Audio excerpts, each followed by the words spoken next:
with a rally car, it's not just the brakes and the tires and the fuel that are consumables. The entire car is actually a consumable item.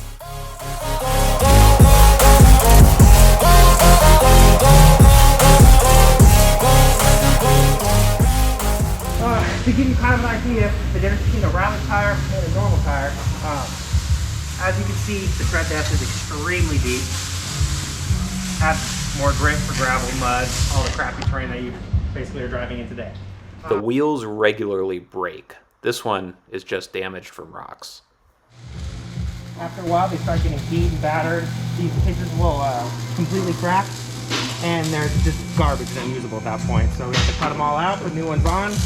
We'll get the fresh vinyl and a fresh wrap on it and get it back out there. It looks like they actually use fiberglass or Kevlar. Yes, so that is we do.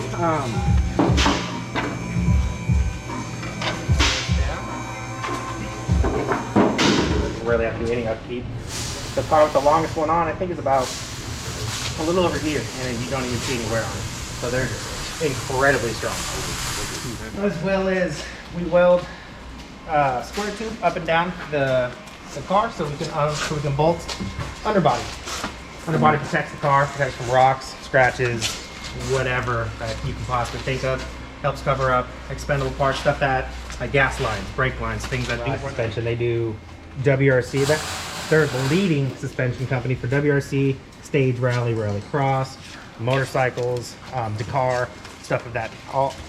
Anything that is even considered a stage, Riger's in it, and they're the best. So we use a front Riger on these, and then on the rear we use a modified Bilstein.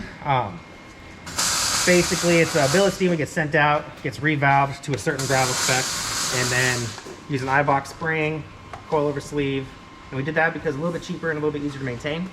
Fronts are super easy. They don't wear as quick. The rears seem to take most of the abuse. So that's why we did that, because so many parts are interchangeable. You can, if one part breaks, there's probably another strut that was broken that has the part that's not broken. So it's pretty simple, and they hold up to the amount of use that we put on these cars, and they feel good.